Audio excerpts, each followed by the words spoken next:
모든 영상에 소개하는 내용들은 각자의 판단에 맡깁니다. 리 에이스 채널은 항상 모든 영상에 있어서 유료로 하는 것들은 신중하게 결정하시는 것이라고 말씀드립니다. 아울러 무료로 하는 것들 역시 각자의 판단으로 선택해서 결정하시는 점이라는 것을 강조드립니다. 안녕하세요, 리 에이스입니다. 자, 여러분들 이번 시간은 중요한 내용들입니다. 검증 관련 매뉴얼과 세부 자료를 한번 살펴보도록 할 겁니다. KYC 인증 검증자들이 어떤 식으로 검증을 하는지, 그리고 이 검증에 대한 기준, 그 다음에 각 검증자별로 약간의 등급 이런 것들이 있는 것 같아요. 이번 시간은 이런 KYC 인증 어디서도 보지 못한 그런 검증에 대한 상세한 내용들을 좀 살펴보도록 할 겁니다. 본 자료 같은 경우에는 텔레그램 이 시크릿파이 캔리님의 채널에서 좀 가져온 내용들이고, 한번 여러분들이 보시면 파이 네트워크 개척자들의 더 많은 정보 제공을 위해 개설을 했다라고 돼 있고, 한번 참고해서 어떤 내용인지 지금부터 살펴볼 수 있도록 할게요. 여기 보시면 이렇게 대화 내용이 있는데, 사실 번역해서 보여드리면 좋지만 번역할 필요가 없는 게 이런 내용들도 세부적으로 다 부연 설명을 해놓은 자료들이 있습니다. 이게 이제 캔리님께서 다 해주신 자료들인데, 그 내용을 좀 보면은 이래요. 자, 올바른 KYC 이제 검증 같은 경우에는 검증 알고리즘의 성공에 직결되는 문제다. 따라서 KYC 검증자들에게는 올바른 검증 매뉴얼과 정보가 필요해요. 그러나 안타깝게도 이에 대해 검증자나 열람할 수 있는 오피셜과 매뉴얼 구비가 부족한 것이 사실이에요. 그래서 검증자들에게 향후 검증자 채점 기능과 그에 따른 등급이 있다. KYC 미래 가치가 올라갈수록 더 높은 등급의 검증자가 우대받고 보상에 유리할 수 있다는 점을 고려를 해야 된다라고 돼 있죠. 그래서 이 검증자분들의 필요한 자료, 그리고 이러한 정보들을 파트별로 나눠서 공유해 보고자 한다라고 돼 있습니다. 자, 검증은 1대1이 아니라 1인 1계정 기기 규칙이라고 해서 23년 5월 11일 비공개 AMA라고 돼 있어요. 그래서 검증인이 여러 기기를 사용해서 검증을 수행할 수 있나요? 라는 질문에 청띠아웃이는 채굴에는 한 사람, 한 계정, 한 기기라는 규칙이 있습니다. 따라서 규정을 준수하고 문제를 일으키지 않으려면 검증을 수행할 때에도 이 규칙을 준수하는 것이 좋다. 모든 파이오니어에게 공정한 환경을 구축하기 위해 검증자는 1인 1계정 정식을 따라야 되고, 여러 개의 디바이스를 여러 개의 계정과 연결해서는 안 된다. 다시 말해, 자신의 계정으로만 검증을 해야 되고 다른 사람의 계정을 사용해서 검증하는 것은 금지가 돼 있다. 정책 및 약관을 위반하는 행위로 검증자 그룹에서 금지될 수 있다. 이런 얘기들이 나오죠. KYC를 지인이 도와줄 수 있나요? 3월 2일에 이런 질문이 올라오는데, 80세 파이오니어가 현재 양손이 아파서 떨고 있는데 가족들을 동반할 수 있는지요?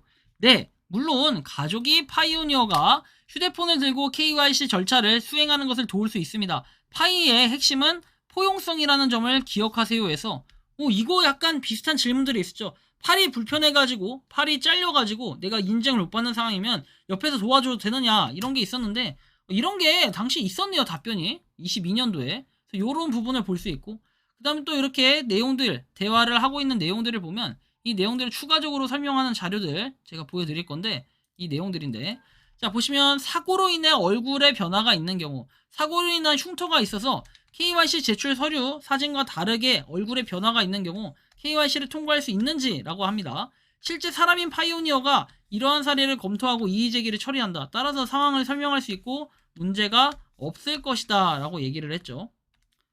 아래로 좀 더 내려서 실제 인간임을 확인하는 일, 마스크 착용 노에서 되어 있습니다. 영상에서 마스크를 써도 괜찮나요? 엄밀히 따지면 비디오를 통해 묻고자 하는 것은 해당 제출인이 실제 인간인지를 확인하는 것이다. 따라서 마스크를 착용하든 안 하든 이 사람이 살아 숨쉬는 사람인지 아닌지 알 수 있습니다. 그러나 셀카에서 마스크를 착용하면 신원 확인 단계에서 불합격을 초래할 것이다. 마스크를 착용하면 거부가 되고, 사람들이 직과 같이 안전하게 마스크를 벗을 수 있는 장소와 시간에서 신원 확인 취할 것을 권장한다라고 얘기했기 때문에 이런 걸 여러분들이 알아두시면 되고요. 그 다음에 보시면, 자, 라이브 영상 검증에서 여러 사람이 나올 경우에서 나옵니다. 자, 영상 검사에서 여러 사용자가 등장하면 거부가 되어야 됩니다. 하지만 한 명이 다른 사람을 도와서 전화기를 잡거나 혹은 지나가는 사람을 돕는 것이 명백하다면 아무 문제가 되지 않는다라고 얘기하죠. 자, 가짜 사진 검증, 감점 적용, 재평가라고 해서 6월 달에 올라왔던 내용인데, 제가 받은 검증에서 오른쪽 사진은 다른 사람의 머리에 포토샵을 한 얼굴이 있고 윤곽은 보였는데 귀는 없습니다. 거의 완벽한 포토샵이었어요. 그래서 검증에서 아니오를 선택했는데 실패한 것으로 표시가 됐다. 이는 검증자가 사진 조작을 감지하지 못한다는 것을 의미하기 때문에 우려되는 사항이라고 얘기하죠. 사실을 토대로 특정 사례를 조사하고 잘못된 검증을 수행한 모든 검증자에게 감점을 적용한다. 차단될 가능성이 높다. 또한 우리는 더 많은 검증자를 통해 그들의 모든 검증을 재평가할 것이다. 라는 이런 내용이 나와 있기 때문에 참고해 보시면 좋을 것 같고. 그리고 이제 추가적으로 대화 내용이 또 나오는데 15분에 대한 내용들이 좀 나와 있죠. 이것도 좀 설명을 해드리자면 이렇게 4가지가 나와 있는데, 자 보시면 검증 보안 조치에서 검증인에게 표시되는 이미지에 추적 가능한 워터마크, 검증인 교육 프로세스, 인간 검증인을 위한 작업 대기열과 같은 보안 조치를 추가, 개선, 확장을 했습니다. 검증인이 대기를 하면서 무작위성을 유지하는 것은 잠재적으로 검증자의 게임 조작과 공모를 방지하기 위한 신중한 시스템 설계 선택이다. 또 다른 중요한 선택은 개인정보 보호 조치로 각 KYC 애플리케이션에 대한 검증 작업을 분할하여 여러 검증자에게 분산을 하는 것이다. 자, 검증 결정에 필요한 시간 1월 31일 돼 있죠. 시니어 첫 모더. 여러 검증자가 각 애플리케이션에 대해 작업하기에 특정 검증자가 15분 이내에 검증 처리를 하지 않으면 다른 검증자에게 전송되며 검증자는 충분하다. 당시에는 15분으로 알려졌으나 해당 시간은 조절될 수 있다고 하죠. 검증 대상 국가별 2월 25일에 나왔던 내용입니다. 검증자는 국가에서 모든 사람을 검증할 수 있나요? 아니면 같은 국가에 거주하는 개척자만 검증할 수 있나요? 라고 되어 있어요. 자, 일반적으로 검증자는 같은 국가의 이름, 국가, 날짜 검증을 제공받는다. 하지만 영상 테스트와 사진 검증은 어느 나라의 검증이든 가능하다. 검증 신고 방법. 여기에 올리고 싶지 않은 가짜 검증 관련 정보를 개인적으로 보낼 수 있는 방법이 있냐? 그래서 가짜 인증으로 해서 이메일을 보내주면 된대요. 자, 코어팀은 검증 화면에서 아래로 스크롤하여 도움이 필요하다. 추가 정보 링크로 이동한다 해서, 자, 이거에 클릭하면 발생한 문제에 대한 질문이 표시되고, 그리고 브라우저를 닫고 시작할 필요 없이 우아하게 계속 진행할 수 있다라는 이런 내용도 나오네요. 정확도 방식. 다른 개척자와 검증과 QI 검증이 얼마나 일치한지에 따라 다르고, 대다수의 항목과 다르면 정확도가 떨어지고 다른 항목과 일치하면 정확도가 올라간다라고 돼 있어요. 근데 이게 약간 악용할 수 있는 거는 뭐 짜고 치고 그럴 확률이 거의 없긴 하지만, 만약에 인증 자체가 뭔가 잘못됐어. 근데 잘 됐어. 이걸 잘못됐다 체크를 했다. 그냥 딴 사람들이 또 잘못됐다 몇 명이 여러 명이 체크를 했어. 그럼 그게 잘 된 건데도 잘못됐다 이렇게 될 수 있는데, 확률상 이제 그럴 가능성이 뭐 거의 낮긴 하겠죠. 그죠? 검증 정확도 방식, 메가모더. 정답을 제공했지만 백분율이 감소한 경우 다른 검증자가 해당 문서를 수락했기 때문이다. 합의와 관련이 없고 특정 문서에 배정된 검증자 간의 합의에 따라 정확도를 높일 수 있도록 설계되었지만 제시된 문서의 정보에 기반하지 않는다. 그래서 문서에 배정된 5명의 검증자 중 3명이 잘못된 문서를 수락하고 2명이 거부한 경우 2명의 비율은 낮아지게 된다. 그렇다고 해서 문서에 제시된 정보를 기반으로 정확성을 검사하지 않는다는 의미는 아니다. 단지 특정 문서에 대해서 잘못된 검증자 중 1명으로 분류한 것이 안타까울 뿐이다. 자, 정확도 비율에 대해 너무 걱정하지 말고 낙심하지 말아라 얘기도 하죠. 신분증을 검증했는데 여권으로 신고했고 잘못된 신분증으로 판단했더니 재확인에 실패했다는 결과가 나왔다. 이 사건을 위해 뭔가 해결할 일인지 궁금하다. 자, 귀하는 옳은 일을 하셨다라는 답변. 자, 검증 정확도 방식. 신청자가 사본을 넣었다. 그녀는 진짜가 아니었다. 그는 다른 글을 거부했고 나는 마이너스 포인트를 얻었다. 자, 옳은 일을 한 것이면 자랑스럽게 생각하시기 바란다. 모든 검증자는 기록이 되며 지속적으로 데이터를 재처리한다라고 얘기하죠. 잘못된 문서 유형이라 생각했기에 거부했지만 그 검증권은 어쨌든 승인되었다. 저의 점수가 낮아진다. 화면상의 통계가 말하는 것과 상관없이 계속해서 옳은 일을 하세요. 나중에 더 많은 견제와 균형이 있을 것이다. 승인되지 않아야 할 검증을 승인하여 검증검사 프로세스를 의도적으로 중단하는 사람은 불이익을 받는다. 귀하는 걱정할 것이 없다라고 얘기도 하고, 검증 건수는 KYC 신청수와 비례한다고 해서 뭐 걸리는 시간이 더 짧아질 수 있고, 자, 퍼널을 늘리면 검증이 일어나면서 검증이 훨씬 더 많아질 것이다. 실시간 신청수와 알고리즘에 의존해서 나오는데 검증이 없음. 화면이 표시되는 빈도는 주로 해당 국가에서 실시간으로 얼마나 많은 사람이 신청하는지에 따라 달라지고, 검증이 없는 것은 알고리즘이 신분증을 완전히 판독하고 검증 입력을 고려하여 신청서를 안전하게 승인할 수 있는 사람의 비율에 대한 매크로가 없다는 것이 이렇게 문제라고 얘기합니다. 자, 그리고 업데이트가 있을 때 영향은 몇 시간 동안 수행할 검증권이 전혀 없었던 것 같다. 코어팀은 KYC에 업데이트 작업을 하고 있고 이것이 그 이유일 가능성이 높다는 얘기도 하죠. 검증자 등급과 관련해서 비공개 AMA 보시면 코어팀 100% 확실하지는 않지만 검증자 등급과 관련이 있을 수 있다. 일부는 어떻게 해요? 정확도가 높은 반면 일부는 약간 낮을 수 있다. 그것과 관련이 있을 수 있다라는 이런 얘기도 합니다. 자, 그리고 다음 보면 자, 미싱 필드 해가지고 내용이 나오죠. 이슈 더 픽스 타임라인 뭐 내용들이 나와 있고, 이슈 더 픽스 타임라인 해서 나와 있고, 이게 등급별로 좀 구성이 되어 있다라는 걸 우리가 좀 살펴볼 수가 있는데, 높은 등급의 검증자가 할 수 있는 일들 예시에서 모더용 비공개 로드맵이라고 하죠. 제출서에 누락된 필드, 생년월일, 이름, 검증이라고 돼 있고, 해결 방안, 신뢰도가 높은 검증자가 수동 검토 및 데이터 입력에 필요한 신분증을 검토할 수 있도록 허용한다. 높은 등급을 받은 검증인이 KYC 애플리케이션에서 누락된 필드 검토를 하고, 분류되지 않은 다양한 예외 고착 사례, 해결 방안, 신뢰도가 높은 검증자가 나머지 케이스를 수동으로 검토. 등급은 위반자 파악, 그리고 공정한 검증 기회라고 되어 있습니다.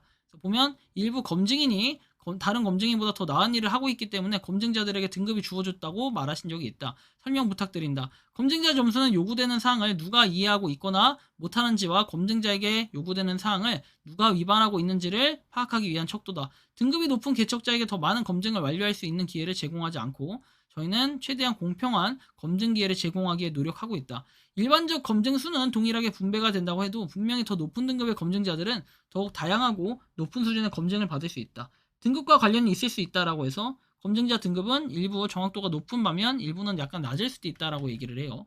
그래서 등급 관련 오피셜이라고 돼 있고, 자, 이게 로드맵에 나와 있는 그 KYC 처리량을 개선할 수 있다. KYC 애플리케이션의 차단을 해제하는 솔루션이다 해서 나와 있습니다. 그래서 충돌 지연이라고 해서 검증인 채점 기능은 10월 말이었고, 그리고 지금 11월이다. 확장되지 않은 쿼리에 문제가 있어서 쿼리를 배포한 후에 전체 KYC가 즉시 느려지고 1시간 동안 충돌이 발생해서 약간의 지연이 있었다. 그래서 실행을 취소하고 이제 쿼리를 수정하고 다음 단계로 이동을 하고 있다고 하죠.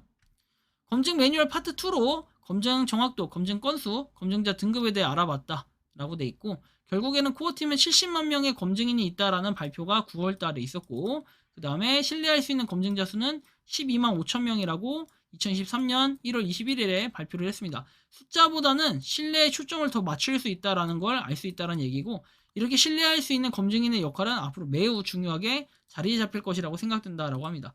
어쨌든 이러한 부분들을 쭉 종합 정리해보면은 일단 검증에 대해서 굉장히 열심히 좀 신경을 쓰고 있다는 걸 볼 수 있고, 아까 봤던 그런 등급들 좀 신기하죠? 저도 좀 신기하긴 했는데 이런 등급들이 있는지 잘은 몰랐었다. 그리고 타임 픽스, 이슈 있고 더 픽스 타임이나 이런 식으로 돼 있어요. 미싱 필드. 그 다음에 이렇게 지금 보면은 베리어스 리존 돼 있죠? 자, 누락된 필드, 아이디에서 특정 항목을 식별할 수가 없다. 필드가 자동으로 감지되지 않으면 누락된 필드가 없을 때까지 아이디를 3번 다시 업로드라는 메시지가 나온다. 그래서 3번 시도 후에도 어떻게 돼요? 여전히 누락될 필드가 있으면 사람들은 경고와 함께 신청서를 제출할 수가 있다. 제출 후에 KYC 상태 보기를 클릭하면 다시 제출할 수 있는 옵션이 제공이 된다. 결과로 제출된 모든 내용은 일반 아이디를 검사하여 검증인이 검증해야 한다. 그리고 검증인 등급 출시는 3분기 말, 그 다음에 검증인은 4분기 말 해서 필드 검토 시작이 2023년 4분기 말이라고 하죠. 스크린샷을 찍거나 뭐 공유하지 말라 뭐 이런 내용도 있고, 뭐 아무튼 다양한 이유에서 내용이 나오는 거는 이렇게 분류되지 않은 다양한 예외 사례라고 해서 나오고 진음성일 수 있다.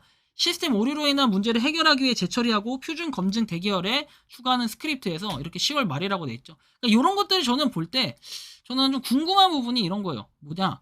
자, 어쨌든 이런 부분들을 좀 대부분 사람들이 보편적으로 확인할 수 있도록 공유를 하는 절차는 상당히 중요한데 왜 이런 것들이 이제 일부만 공유가 될까? 물론 일부만 공유가 될 수 있는 것도 당연히 있어야 되는 것도 충분히 이해는 가지만 한편으로는 중요한 내용들은 좀 더 공유를 해서 이런 부분이 있구나. 사실 저거를 악용할 수 있는 방법이나 그렇게 중요한 내용들이라고 판단하기에는 약간 어려운 부분이 있는데 좀 저는 의문이 가기도 한다라는 겁니다. 여러분들이 생각하는 건 각자 조금씩 다르게 느낄 수는 있겠지만 저 같은 경우에는 일단 이렇게 그렇게 막 이게 엄청 좋아 보인다라고 느껴지지는 않는데 여러분들이 생각하는 이 파이코인 검증 관련 매뉴얼 세부 자료에 대해 어떻게 생각을 하고 있는지 자유롭게 여러분들의 의견을 댓글로 남겨주시면 좋겠다라는 이러한 말씀까지 드리면서 이번 영상은 여기서 마치고자 합니다. 도움이 되셨다면 구독과 좋아요 알림 설정 부탁드리고 파이코인을 채굴 하시는 많은 분들 그리고 파이코인 생태계를 노력하시는 모든 파이오니어분들 오늘도 파이팅 하시기 바랍니다. 리에이스였습니다. 감사합니다.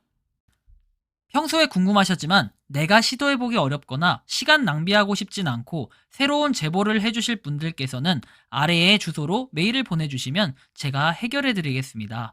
단톡방은 유튜브 검색창에 소통창구를 개설했습니다를 검색해주셔서 확인하시면 됩니다.